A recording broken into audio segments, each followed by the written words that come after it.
Hey everyone, this is Chaplain Denny with the South Carolina National Guard. Welcome to the Chap Chat. And today's guest is a guy who's near and dear to my heart, and probably one of the guys that has the biggest heart in the Guard. And his name is Sergeant First Class Carlos Vargas. And how long have I known you for now, Carlos?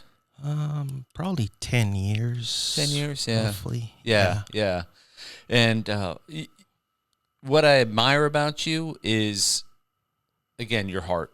You feel deeply and care deeply for the soldiers. Absolutely. And we have a lot of people in our organization that do that, but you live it, you breathe it, and you do it. Wow. Thank you. You're welcome. Thank you. Absolutely. Thank you. So what made you decide to join the South Carolina National Guard?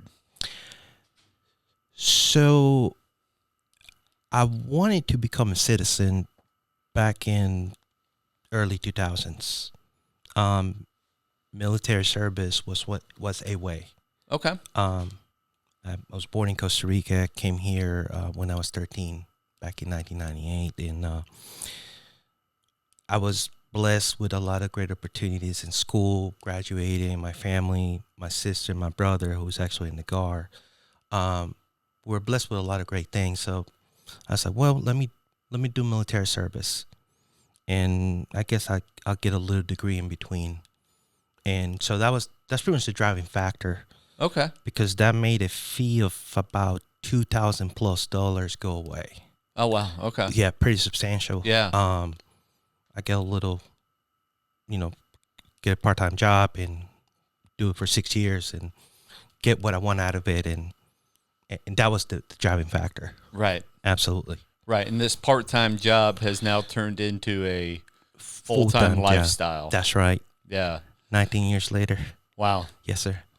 Wow. So how does, and maybe it didn't, but how does moving from Costa Rica to the United States and now serving in uniform, how has that shaped your view of military service?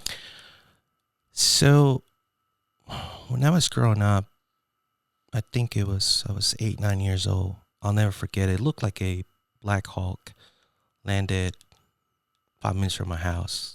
And I just got to see the soldiers come off, and I was just like, wow. And I got to live in Costa Rica, which things are not quite the same as the United States. Mm-hmm. So being able to be in a completely different country, different language, the culture, something as small as standing too close to somebody in the grocery store here is not very common, or Right. It's almost like unheard of. Right. We have our personal space. Right, the Yeah. bubble. Yeah. In Costa Rica culture, that's normal, or like kissing somebody on the cheek. Hey, good to see you, friends, and just like that is. But here it's more like you just wave, hey, Right. that kind of stuff. But I kind of took that and kind of took the good stuff out of it, and I was able to see other soldiers, other friends that have joined and made something good out of it. Right. So I came into the Guard as not a giving heart, but trying to take the most out of it Mm-hmm. by making the most opportunity out of it. And I kind of took it as a challenge because I don't have family in the military that I can say, well, my dad did this, my uncle did this. I just wanted to see where it took me, just for fun. And I learned that I can make anything as long as I'm willing to do the work. Right. That's what it boils down to. So when we talk about that American dream, Mm-hmm. that's really what you've pursued and done. Absolutely. And by the way, if you ever want to give me a kiss on the cheek, just like back your old days in Costa Rica, I'm here for you, buddy. Gracias. De nada. So what drives you, though? Because you're one of the harder workers that I know, and you put customer service at the forefront of everything that you do. So what's the driving factor behind that?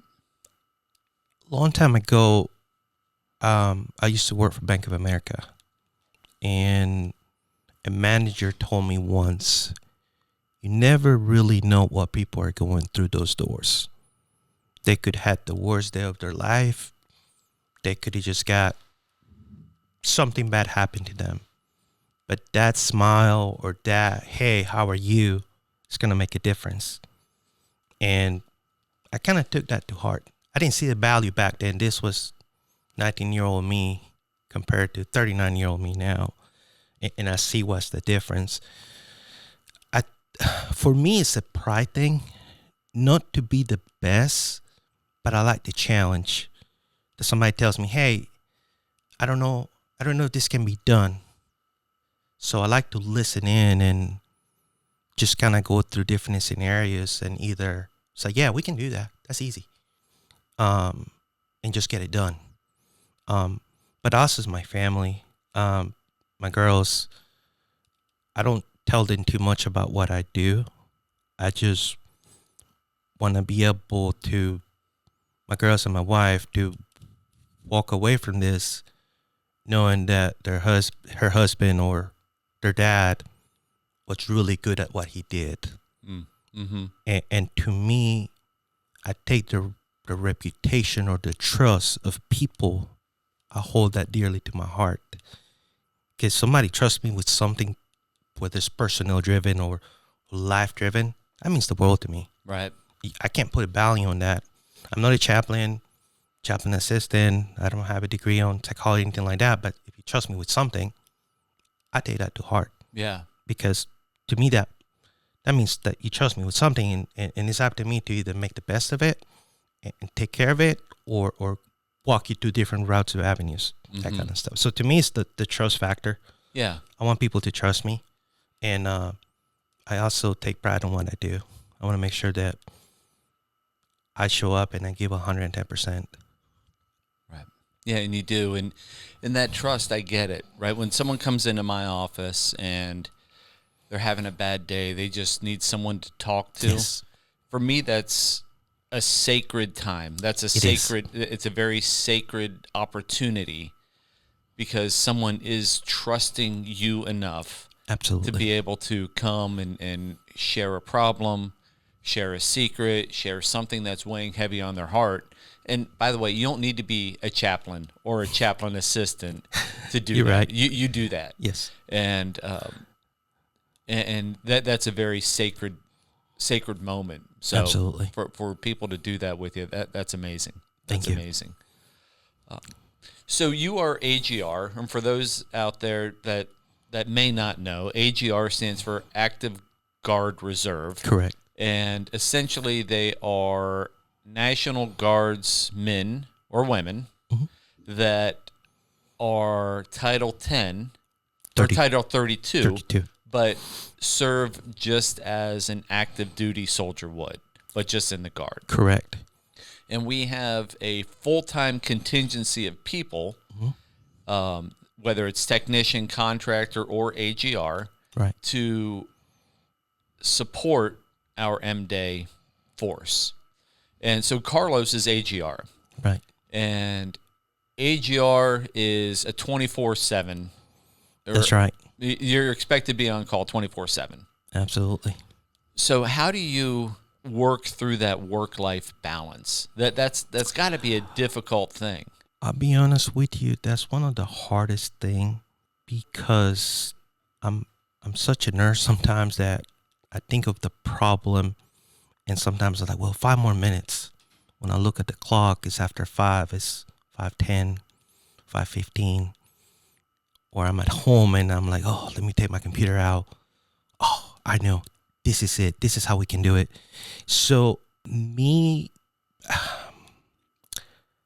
I have a struggle with that part, because it's just, it's hard to explain, but the best way I can say is I struggle with that part because sometimes it's hard to shut off the switch from work to home. Recently, I learned that somebody told me, and I looked at him differently because he's been in AO in different leadership positions. He told me, Carlos, you got to shut it down. You got to leave work at work and go home to your family. And it's like, I don't know why, how he said it, the way he said it, just kind of sink in. And I also asked someone else, how do you do it, sir? Because you have all these responsibilities, and how do you shut it off? These are people with 20 plus years of service. And they're like, it's hard sometimes. Sure. And unfortunately, my family has suffered some of the consequences. So what I mean by that is, yeah, I've been home, but I haven't been mentally home in the sense, because I either stress about something that I forgot to do, or go like, oh man, tomorrow I need to do 3, 2, 5, kind of stuff like that. Mm-hmm. So something I'm trying to get better at it, to learn that I have to work within the normal working hours, and after work is after work, and I just go home and focus on my family. I pretty much have to, I don't say force myself to shut it off. Sure. Recently, Mm-hmm. because I learn more and more that at the end of the day, it's an honor to do this job. I show up every day and I do the best that I can, but I need to hit a reset button. And my reset button has been my family, my girls, my wife, because that puts me in a different mindset. When I go home, it's just like, it's different. It's not the stress level of work, or worrying about something getting done. It's just something like, we need to do laundry, and I kind of use that as an outing, or the girls might need help with something, or the bikes need some WD-40 because it's just making weird sounds, or the wives just looks at bags and say, yep, this needs to go into a garage, and you're doing different kind of manual labor, but to me it's refreshing because it kind of resets me back into what I need to be the next day. Right. So it's hard. Yeah. And there's a difference between being home and being present. Yes, 1,000%. And that presence part, I struggle with as well, is just being present for and be in the moment. Yes. With your family. Absolutely. Or wherever you, or whether it's with your friends or whatever you're doing, just be present in that moment. Something as small as my wife is telling me a story, and there's something, it's man nature to be fixers. But I learned with wives, sometimes they just want you to listen and either ask a couple questions. That way there's that interaction. Sure. And I learned that from a good friend of ours, good old Rudy. Mm-hmm. Sometimes you have to ask just one question, and that way it develops the conversation. It makes your significant other go like, wow, they're really present. Right. And I tried a few times and I laugh about it because it's so simple, but it's so meaningful and so true. Yeah. And if you ask, so how's that make you feel? Yes. Oh my gosh. Absolutely. Yeah. That's like winning the Super Bowl at home. Yes. Yeah. Yeah, absolutely. And to me, the challenge is because at work, I'm a fixer. Right. I say, hey, this is broken. I pull out my Gorilla Glue and put it together. It's like, hey, good to go. Have a nice day. At home, I have to be a listener, which it's hard. Not hard, but it's just from one opposite to another. Yeah. And we're like, okay, you're stressed. Let's go out to eat. Let's fix it, right now. But sometimes they just want to unload and just tell us the stuff. And like you said, how does that make you feel? Wow. Really taught me that, the whole wow. Yeah. Like sometimes you don't know how to react. And I look at my wife, it's like, that is preposterous. That's just, I don't know what to say to that. Yeah. And do the whole face thing, and she goes like, yeah, I agree. Isn't it crazy? I was like, absolutely. Oh, 100%. He gets me. Yeah, he didn't open the door. Or, right. Whatever the case is. Yeah. And you're like, yeah, that's just, maybe you had the worst crazy day at work, and, you got to leave that behind, and home is home. Yeah, that's right. Our families, they might not wear the uniform, but they sacrifice a lot. They do. They do. Yeah, drill weekends here and there, ATs here and there, but they paying a lot of the dues for us. And I'm grateful to have great wife and great kids. They understand, but I mean, my kids did not sign up, but sometimes they have to pay the dues of being away because it's just the nature of the duty. Mm-hmm. God forbid something happens tomorrow. Like you said, a phone call comes in and it's 2 a.m. Hey, Right. you need to come in. We need to work through things and whatever the case is. Right. Yeah, and they do pay a price, and we don't always acknowledge that. So I appreciate you sharing that. Absolutely. So what is it that help when difficulties strike Carlos, Mm-hmm. right? When you're struggling with life or struggling with this work-life balance or struggling with stress, what is it that you hold on to that allows you to continue to move forward and continue to be resilient? Excellent question. I have to say, I reach back to my faith. I have a tribe of about 5 people that I trust dearly. And I have my chaplain from my old battalion, for example, that I reach out to him for the scripture. Mm-hmm. I like the scripture because even though it's written in a very hard way to figure out sometimes, I love the fact that he sends me stuff when I'm struggling, and I look at it and I was like, I reflect on it, and I just like, wow. So that helps me tremendously. Also, I cry, be honest with you. Okay. Yeah. Purges a lot. I'm a sentimental guy. When I get overwhelmed, I don't necessarily drink or do anything crazy. I just cry. Yeah. And I just let it go. But I also call a few of my friends and it's like, look, this is what's going on. What do I do? Or what would you do? What do you think? And like I said, those are like, it might be 5 people at the most. Right. That I let in, but I lean heavily on those 5 people. That's good. Because they're the ones that get me through the day or to the tough times. So what is it about those 5 for people that may be listening and struggling to find their own tribe, mm-hmm. right? So what is it about those 5 that you trust, and also when you first went to them, because it does take a measure of trust to be able to step out and say, all right, I'm going to decide to trust Carlos with this. Right. What were some of those traits that they have, and what was the vulnerability you felt when you finally decided to say, you know what, I'm going to share this with someone? That's a difficult thing. It is. I'm a very simple, humble human being. When I meet somebody, I don't size them up. I just get the vibe for trust, interaction over the years. I've known one of them for almost 20 years, quite a few others for the past 5 years. So I interacted with them enough where I get that gut feeling or vibe that I can trust them, because I know I can go to them, and for one, they're going to tell me what I don't want to hear. Mm-hmm. But that's important. Yes, because I don't like to go to the ones that are going to say, well, you know what, you're right. I know me well enough to know that I need different views sometimes to figure things out.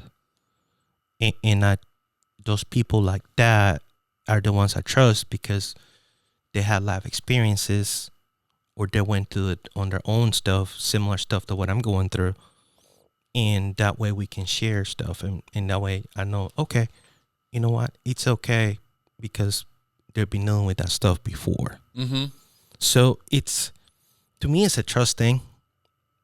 Like I said, it's just something that builds. It's not whether to let me hold their credit cards or anything crazy like that. It's just more like the vibe that I get from them. Like when I mentioned it first time, it's like, you know what? Chaplain Denny, he's a good one. I can trust him because it's just that vibe. It has nothing to do with being a chaplain. To me, it's about being a person. Mm-hmm. Like I say, it's all about being a person. The authenticity exactly. of humanity. Yeah. Yes, that's it. Yeah. That's the qualities of things that I don't say I look for, but that's kind of what I observe. And everybody's entitled to be different. Whatever they want to do is, hey, you do you. Mm-hmm. But for me, it's just, can I trust you in my dear secrets? Can I be vulnerable to you? And I have been vulnerable to them quite a few times. Shared them everything. Cried right there with them. And they walk the dog with me. And they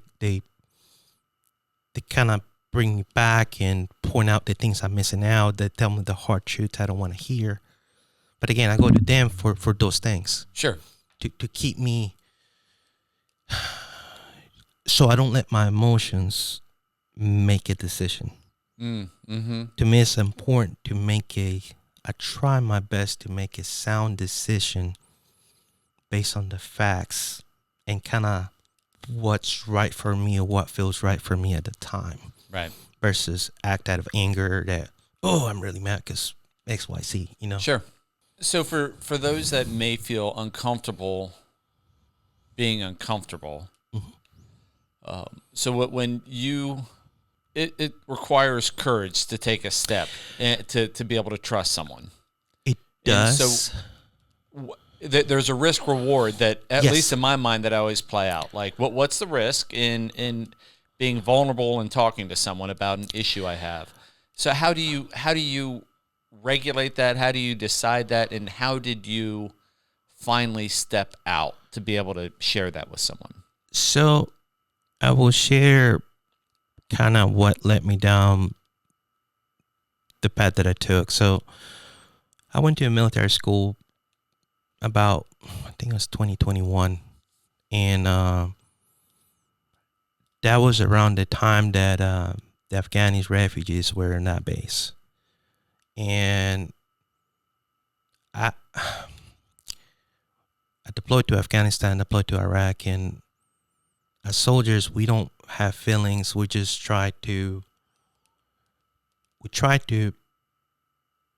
we want peace. And when I was there for 4 weeks. At the school. And I got to see them, and it just, when I got home, my wife noticed that I wasn't me. And I'm like, okay. So she pretty much looked me in the eye and said, look, you need to get some help. Because if you don't, I don't know what I'm going to do. I'm just going to have you committed. I don't think I was showing the risk behaviors or anything like that. I wasn't like drinking or anything like that. It was just, I guess, I was not the normal me. And you've been around me long enough to know that I'm not very loud or chatty, but I'm kind of out there, and I guess I was different. So I approached somebody here that I used to work with. I was like, look, I'm struggling with PTSD. And she put me in contact with a provider at Fort Jackson. I called him and I told him everything. I was like, look, this is what I'm feeling. I didn't think I was going to have that much of a hard time, but I guess I am. And the fact that my wife told me that I needed to get some help or assistance, it's kind of when the light bulb went on. And she actually called one of my 5 people that she knows that I'm very close with him. And she told him, like, look, so me and him, we talked. And that's the kind of stuff we haven't talked about ever, but we open up to each other. Right. I also open up to my supervisor. And at that point, I realized that the saying of it's okay not to be okay, it's okay. Right. You know, right. But because this uniform that we put on, it's kind of, sometimes it feels like a cape that you kind of have the superpowers that you don't feel stuff, you don't think about stuff. The stuff that you deal with deployments, you kind of put in the back burner and you don't really deal with it. But fast forward in time, here I am dealing with stuff because I deployed in 2011 to Afghanistan, and that was the rough deployment. Sure.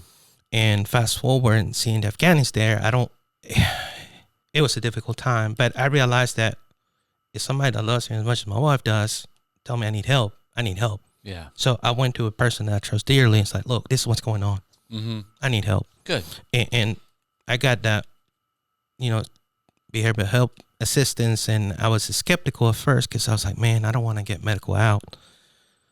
But I learned that as long as I'm getting the treatment I need, and it's okay. Also, this was during the time I was changing positions from here to another position, and I was extremely stressed because dealing with that, dealing with this. I was like, how's that going to work? So I told my new boss, I was like, look, sir, I'm okay, but this is what I'm dealing with. And I also known him for many, many years. And he said, no, that's fine. Good. You do what you need to do. Good. You just tell me when you got to do it and you do it.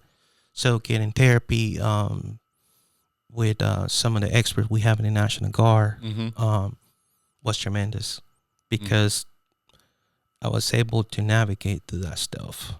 But as far as that goes, I can't really explain it other than you have to want the change or you have to want to seek it. That's important. And to me, the big thing is not being okay. It's okay. But you have to kind of be committed, follow through, get your appointments, go to behavioral health, go to therapy. If you happen to need to be medicated, cool, get medicated. If not, just behavioral health helps you tremendously. I'm a firm believer that if you talk about it, you can't let it go, navigate through it. The brain is the mind is a beautiful thing that you can kind of learn to retrain, but you have to go through those steps. And those steps for me might look like 57 steps. For somebody like you might look like 112. Right. All of us are different. Sure. And we just have to accept that. Going through all that stuff, I learned that there's a lot of us around here that deal with stuff. We just do a good job at brushing it off. Yeah. and leaving it at the door. And we just, I don't want to say we're fake, but we kind of. Well, I think we all wear a mask. We do. Right. And then when we go to the IMRXs and we have to do the PHAs, right, we know how to answer the questions in such a way that it's not going to raise any red flags. Yep. You're good. Yeah. I'm good. Yeah. Thumbs up. Yeah. Drive on, sir. Yes, sir. Great guard day. Yeah. And so we have these sayings, right, that are just platitudes. But yeah, you're right, and I appreciate you sharing the fact that you were willing to get help for the behavioral health struggles that you had. Absolutely. And has it helped? Tremendously. Okay. Oh my God, my relationship, my wife improved drastically. My stress level is still there, but I'm naturally somebody who stresses, but it's better because something as small as sometimes I used to feel that even though I was around people, I felt like I was the only person in the room. But fast forward and not being able to conquer some of those challenges to keep things making progress. The biggest thing I can say, I don't set myself a goal of, hey, I wanna do this by this. I literally take it one day at a time. And if I have a snafu day, I pick up the phone, one of those 5 people. Hey, Bo. Yeah. What are you doing? Right. Hey, man, I need some help. Or this is what I'm going through. What do you think? Yeah.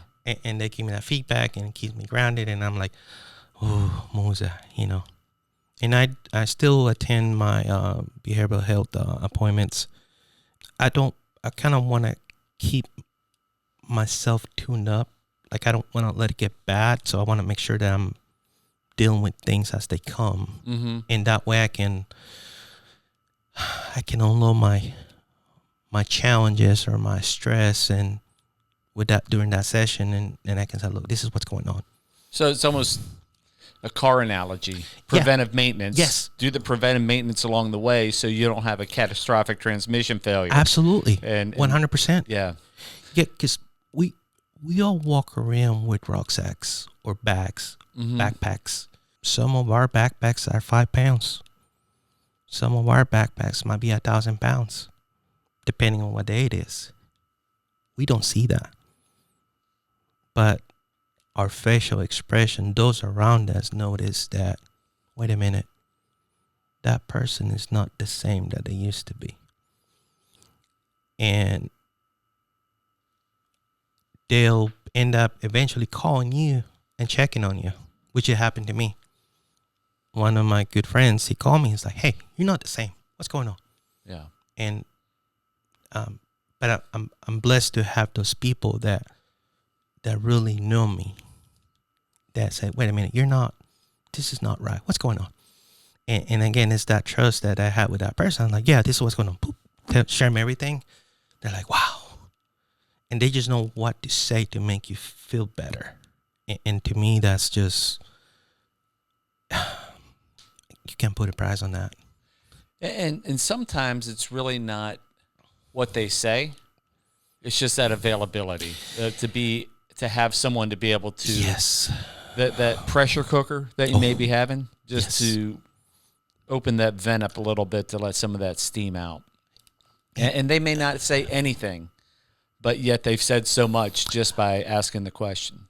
Yes, and going back to one of the questions you said, why do I treat people nice? That phone call that I got out of the blue, it meant the world to me, because somebody made time. And as humans, we want to feel that we matter to others. Some of us don't need to hear that, but it's nice sometimes that somebody walks up to you and say, "You know what? You're doing fantastic. You're amazing." Not because you want to hear it, but it's just the timing of it. You go like, "Man, yeah, you don't expect that," and you're like, "Wow." It's just that validation that you're doing some things right. Yeah, matters. it's like, you know what? It's okay. You know, and that's just, those are the little things that, to me, that matter. That you can put a price on that stuff. No, you can't. I'd rather have that one quality friend like that can call you out of the blue and say, "Are you okay?" Than anything else. Because, I mean, with people like that, I don't need anything else. Oh, than my family, of course. Instead of that one guy who's saying, "Hey, Carlos, I didn't get paid for last drill." Yeah. Can you imagine someone doing that and not even asking how you're doing? I know. Well, hypothetically, of course. If that happened, soldiers are entitled to questions.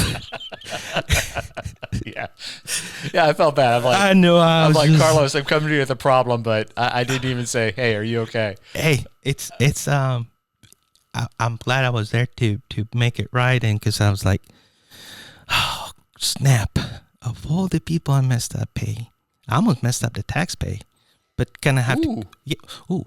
Well, yeah. So there I was. January drill. They told me to do ABC, but I ended doing like BCD, and I was like, "Oops, I made a mistake." And they're like, "Well, can you recall it?" So I called the pay office. They're like, "Oh, no, we can't do that. I'm sorry. I'm gonna have to take some money back from the tax account." Ooh, but if we do it this way, 100% legal, we're good. Yeah, let's do it that way. Let's do it that I was like, "Oh, thank you, Jesus, man." Talk about sweating. Yeah, pucker. Yeah, pucker a little fat. Yeah, that's like, oh well, it was nice working here. I guess, right. There'll be another person sitting here next week. And yet here you are. Yeah, exactly. It worked out. It worked out. So the last question I have for you, and again, I appreciate your vulnerability and your willingness to share some of the struggles that you've been through and what you've done to be able to continue to operate at an optimum level. What would Carlos say to his younger self? What advice would you give that person? don't put the job ahead of yourself or your family. Take pride in what you do. Show up every day, giving 110%. But make sure you make time for yourself.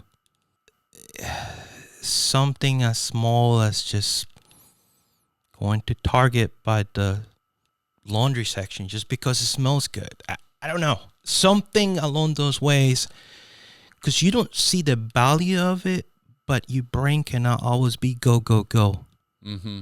You have to be able to decompress.